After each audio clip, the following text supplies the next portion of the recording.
everyone, welcome back to Miniature Painting 101, a series of videos where I teach you all about painting miniatures from start to finish and everything in between. Asked for by you, I make videos, life's good. And this is part 89, Feathered Wings, how to paint wings primarily composed of feathers. I've already done a couple of previous videos on how to paint leathery wings, and this one obviously is one from the Sanguinor model. So it's a nice angelic wing that we'll be painting today. So obviously the goal is to paint white, but a blue tinted white. So obviously prime the model, or at least the wings, gray or white. I'm using three colors today: Ghost White, Drakenhof Nightshade, and White Scar. So we'll start off with obviously a lightly primed model. I always prime either white or gray, but I primarily paint with gray primed models, so I just try to keep it consistent.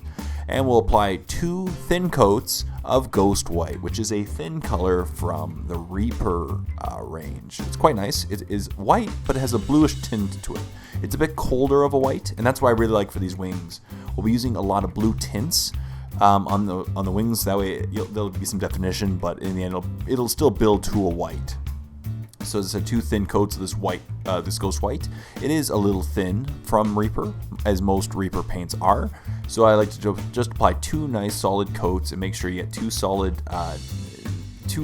nice coats on before proceeding to the shading step, because that way it's always good to set a solid foundation for your paint job in the step. So as you can see, I'm just putting on the paint. And when it was completely dry after the second application, I then applied a watered down Drakenhof Nightshade to the wings. And as you can see, even though I watered it down, I used about 1 part water for every 2 parts Drakenhof Nightshade. It may have been better to go to 1-to-1 ratio, because it really does overwhelm, the blue really does overwhelm the white quite easily, and will make the wings a dark blue. It is a very strong toned shade, as you can see. And then when that was completely dry, I started layering back up the Ghost White, leaving the Drakenhof Nightshade in the recesses and along all the edges. And I'm going to build up feather by feather white, just going from the bottom part, which will be the darkest, to the top part, which will be the lightest white in the end. So as you can see, I'm going feather by feather and just applying a nice consistent thin coat of Ghost White over each one. The key is, when you're building up with all these layers, is to go layer by layer, thin coat by thin coat, because that way you get a nice consistency and a great blend in the end without just it going on too clumpy or chalky, as whites tend to do. So as you can see, I'm going by the little feathers, one feather at a time, feather by feather, building up the Ghost White once again. And it's up to you how much you want to clean up the shade. I like to leave the recesses a little bit more exaggerated, which you'll see. So there's a lot more shading kept, but you can clean it up to almost like a hairline amount, which will still keep the definition, but it'll be a little bit more cleaner. But I like to keep these wings a little more exaggerated. That way you can still see the pattern of them from a little bit more of a distance. Once again, though, up to you. So as you can see here, little feather by little feather, I'm going and just building up the Ghost White once again, leaving the darkest part at the bottom of them, lightest part at the top.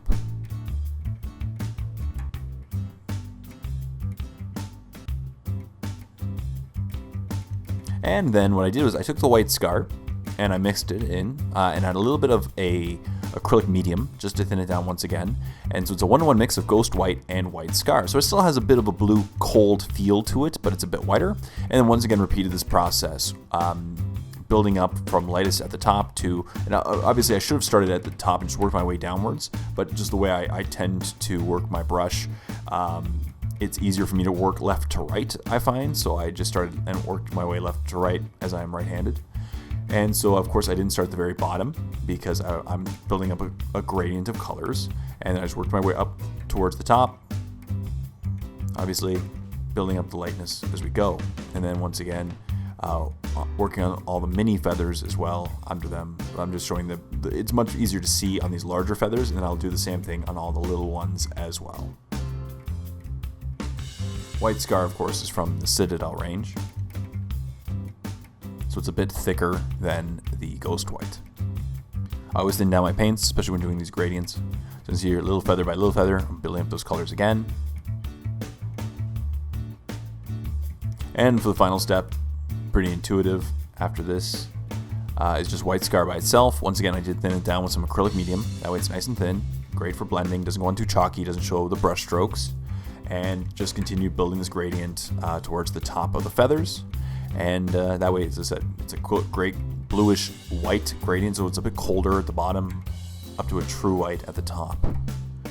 And you can clearly see all the definition of all the feathers because of the allowing of the shade on them.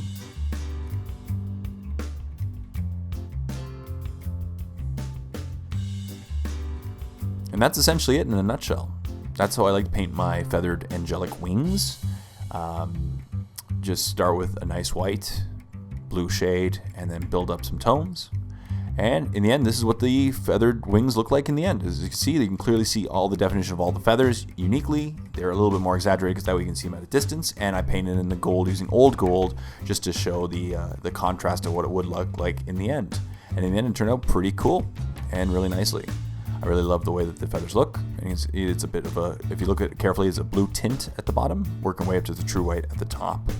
And that is Feathered Wings 101. So thank you as always for watching this episode of Miniature Painting 101. I really hope you enjoyed it. Stay tuned for next week's episode, part 90, which is just around the corner. But if you don't want to wait for next week, check out The Warp. Click on the link below for a free 14-day trial to my premium YouTube channel, where not only we get to see the next 6 months worth of Miniature Painting 101 episodes before anyone else, you get to see over 80 start-to-finish paint tutorials, an Airbrush 101 series, battle reports, face-off episodes, an exclusive Q&J series, just some awesome wargaming content. I know you'll love it, so please go ahead and check out The Warp. Thank you as always for watching. Until next time, this is Jay saying, happy painting, everyone.